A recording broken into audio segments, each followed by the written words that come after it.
traducciones de la palabra de Dios que han surgido en estos últimos años. Y en una de las traducciones, traduce el texto de Mateo capítulo 28, el último versículo, de la siguiente manera: y tengan por seguro esto, que estoy con ustedes siempre hasta el fin de los tiempos. Y me gusta esta traducción, porque nos habla de un Cristo presente en las determinadas edades o en los determinados tiempos que nos tocan vivir. Nuestra vida no es sino eso, una sucesión de tiempos. Como diría el Coelet, tiempo de nacer, tiempo de plantar, tiempo de crecer, tiempo de cosechar, tiempo de llorar, tiempo de morir. Y en cada uno de estos tiempos, si lo pensamos de esa manera, el Cristo resucitado nos dice, nuestro Señor, tengan esto por seguro, en cada uno de esos tiempos, yo estoy con ustedes. Hasta el fin de cada uno de los tiempos, hasta el fin de cada una de las etapas que te toca vivir. Seguramente este año va a ser un año marcado en todos los calendarios. Podríamos decir prácticamente que es un año clave aún en la historia universal. El año de la pandemia, el año que el mundo sufrió la aparición del COVID-19, el año de los grandes cambios. Muchos hemos sufrido durante este año distintos cambios, distintas experiencias nos han llegado y nuestras rutinas, como decimos, y nuestras costumbres tuvieron que ser trastocadas, de alguna manera delimitadas por esta problemática que el mundo vivía y que vive actualmente. Pero en la Biblia, los cambios de etapas están signados no por una pandemia, sino por un número, el número 40. Si nosotros vamos a la página de la Biblia, nos vamos a encontrar que ya en los primeros capítulos, Noé, quien es considerado el único justo por Dios sobre la faz de la tierra, debe construir un arca y en ella salvar especies de animales y también él y su familia. Pero pasan 40 días y 40 noches en la época que transcurra el diluvio en el interior de ese arca, resguardados por la previsión divina. Y al finalizar esos 40 días y 40 noches, Moisés sale nuevamente para dar origen a lo que podríamos decir una nueva recreación, un nuevo reordenamiento de la vida en el planeta a través de la dispersión y de la liberación de cada una de las especies que Noé había salvado en el arca y por supuesto la repoblación también de la tierra a partir de su descendencia. Así que los primeros 40 días marcan el cambio de etapa de lo que podríamos llamar la perversión primaria, a la restauración, a la salvación, a aquello que Noé trajo en obediencia a Dios, la repoblación del planeta, un nuevo comienzo, un nuevo comienzo. Y a veces vivimos esos nuevos comienzos. Creo que esta etapa, estos momentos, nos hicieron de alguna manera tener también un nuevo comienzo y a medida que los protocolos se iban liberando, también íbamos avanzando en recuperar, restaurar, en rearmar todo aquello que tenía que ver con nuestra vida, nuestras relaciones, nuestra manera de comunicarnos, nuestra manera de expresarnos y de avanzar y crecer. Pero también hubo otra persona que sufrió distintos cambios a través de distintas etapas, y esa persona fue Moisés. Moisés, criado en el palacio de Faraón como hijo de su hija, fue alguien que fue muy versado en todo lo que es la cultura, el idioma, las artes, la guerra, los deportes del momento en que él vivía. Prácticamente, como dice el texto bíblico, fue criado como nieto del faraón, Así que él vivió en un palacio con todos los privilegios que se podía tener en ese tiempo, en aquel ámbito, en aquel imperio. Realmente era una de las personas más importantes, seguramente más cuidadas también, muy queridas. Hasta que al cumplir 40 años, él visita una tierra donde un grupo de esclavos eran de alguna manera atormentados y sometidos por miembros del ejército egipcio, de la guardia faraónica. Y él, al ver el abuso sobre estas personas indefensas, débiles, solas de alguna manera, él comete un asesinato por liberar a uno de ellos y debe huir al desierto. Así que a los 40 años él huye al desierto y termina toda esa etapa de aprendizaje, de vivencia, de experiencia de la vida palaciega, y pasa a una nueva etapa de la vida en el desierto, donde comienza a experimentar, donde comienza a conocer otra realidad, una realidad mucho más triste, una realidad mucho más dura de la que le había tocado a él vivir en esos primeros 40 años.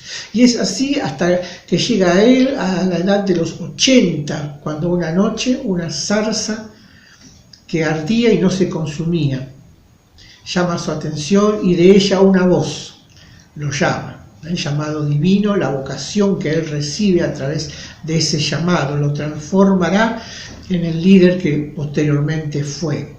Así que termina a través, o mediante la zarza, podríamos decir, el proceso de formación o de reformación de Moisés. Así que los primeros 40 años culminan en un asesinato, pero los segundos 40 años en un llamado divino. Luego de haber vivido un proceso de transformación a través de la soledad, a través del quebranto, a través de la dura vida en el desierto. Así que él comienza a realizar la tarea que Dios le encarga y pasa a ser el liberador de los hebreos. Él vuelve a Egipto y saca a su pueblo de la tierra, saca un grupo de esclavos, luego de una serie de milagros que Dios hace en favor de ellos, y en la vida en el desierto comienza también una nueva etapa, hasta que algunos errores que ellos cometen hace que el juicio divino, el dictamen divino sea 40 años más en el desierto. Hay todo un proceso que debía cambiar, todo un cambio de mentalidad que debía producirse en la masa, en el pueblo, en los individuos, para poder ser quienes Dios quería que fuesen. Pero en ese interín, Moisés es llamado al monte Sinaí. Y cuando llega al monte Sinaí, 40 días y 40 noches también. Permanece solo en la montaña, pero al bajar él trae nada menos que las palabras de Dios, grabadas en tablas de piedra. Así que también el número 40 aparece aquí y transforma lo que era un grupo de esclavos, un grupo de personas sometidas, un grupo de personas avasalladas, un grupo de personas menospreciadas, a una nación libre, con la cual él llega de esta manera al borde del río Jordán, el cual no lo cruza, el cual luego le encomienda esto a Josué, a su discípulo, a su lugarteniente. Así que también estos 40, este número 40 aparece una vez más, como finaliza la etapa del desierto y el comienzo de la etapa del asentamiento, del progreso, de la conquista, del crecimiento, del desarrollo. Pero también tenemos que 40 es un número que marcó la vida de Jesús. Cuando Jesús de Nazaret cumple 30 años, es impulsado a ver a Juan el Bautista, quien estaba en el río Jordán, llamando a las gentes para el bautismo de arrepentimiento. Y Jesús se aparece ahí. Y Jesús se bautiza. Él pide a Juan que lo bautice y tiene la experiencia de recibir sobre sí la presencia del Espíritu de Dios, como los evangelios lo manifiestan. ¿Y qué sucede? Sucede que este espíritu lo impulsa al desierto, donde está 40 días y 40 noches. El que salió del agua y fue al desierto, o podríamos mejor decir, aquel Jesús que entró en el agua, era Jesús de Nazaret, quien era conocido como el hijo de José y de María, pero el que sale del agua es una persona ya transformada por el Espíritu de Dios, que va hacia el desierto, y luego de pasar 40 días en el desierto, en ayuno, en oración, en búsqueda de Dios, en encuentro con Dios, y aún sufriendo tentación por parte del diablo, esta persona que vuelve no es sino otro que el Cristo y el Mesías, el Hijo de Dios, con la visión clara puesta en la misión que el Padre le encomienda. Esta vez el número 40 en Jesús representa ese cambio de etapa de su vida primaria, familiar, de esa vida en su Nazaret, en la cual él se crió, de pronto a presentarse delante del mundo como el Cristo, el Mesías, el Hijo del Dios viviente, quien llamaba a las personas a la conversión para poder conocerle mediante la aceptación de sus enseñanzas y de su persona, obtendría la salvación de sus almas. Pero Jesús, luego de 3 años, es crucificado. Luego de 3 años Jesús es muerto y es enterrado, o mejor dicho, sepultado o puesto en una tumba de piedra, de la cual sale vencedor en aquel domingo de resurrección. Y quien sale de ese sepulcro no es un Cristo muerto, un Mesías muerto, sino es el Señor con toda la autoridad y poder, habiendo vencido a la muerte, al pecado, a la maldad. Y este Señor no hace otra cosa sino que convocar nuevamente a sus discípulos. Y aquel pequeño grupo de hombres y algunas mujeres que le seguían, por 40 días estuvieron con él, una vez más siendo transformados por este nuevo encuentro, por esta nueva relación que tendrían, no con su antiguo maestro, sino con un maestro resucitado, poderoso, con un maestro que venía a traerles y a enseñarles verdaderamente el poder y la fuerza del reino de Dios.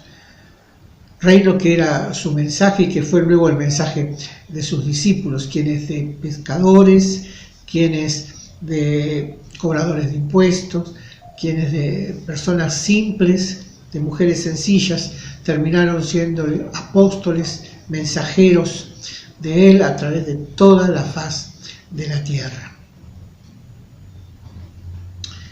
Tiempos, etapas, cambios. Este tiempo también trae sobre nosotros esos cambios. Este tiempo que al principio fue de alguna manera novedoso y nos vimos muy limitados, que con el tiempo fuimos como acostumbrándonos, y hoy algunos hasta le perdieron el respeto. Podríamos decir de alguna manera que es un tiempo en el cual también estamos siendo cambiados y trastocados por el Señor. No en vano se llama cuarentena, aunque dure mucho más de 40 días. Pero el Señor está tratando con nuestra vida, está tratando con tu vida, está tratando con tus propias convicciones y está tratando con vos para que puedas resolver muchos temas que quizás te atañen a tu misma personalidad a través de la búsqueda de la palabra de Dios, a través de la reflexión, a través de la contemplación y a través de la observación alrededor tuyo de las cosas que suceden, y que Él quiere que abramos los ojos para discernir estos tiempos y entender que Él también está haciendo algo nuevo en su iglesia, en su pueblo, en cada uno de nosotros. Te animo a que esta palabra que leíamos, estén seguros que estoy siempre con ustedes hasta el fin de cada uno de estos tiempos, hasta el fin de los tiempos, hasta el fin del tiempo de pandemia. ¿Qué viene después? Muchos se han preguntado cómo viene la vida post-pandemia. Él también estará ahí con nosotros, sosteniéndonos, ayudándonos, cuidándonos y guiándonos para poder ser las personas que Él quiere que seamos para que cumplamos sus propósitos de ser sal y luz en medio de la sociedad en la que nos encontramos, porque para eso fuimos llamados. ¿Y qué es nuestro deseo? Que en esta semana busques al Señor, que en esta semana te vuelvas aún más al Señor, que busques en su palabra, su guía y su dirección, y Él va a hacer resplandecer su rostro sobre tu vida y te va a dar paz.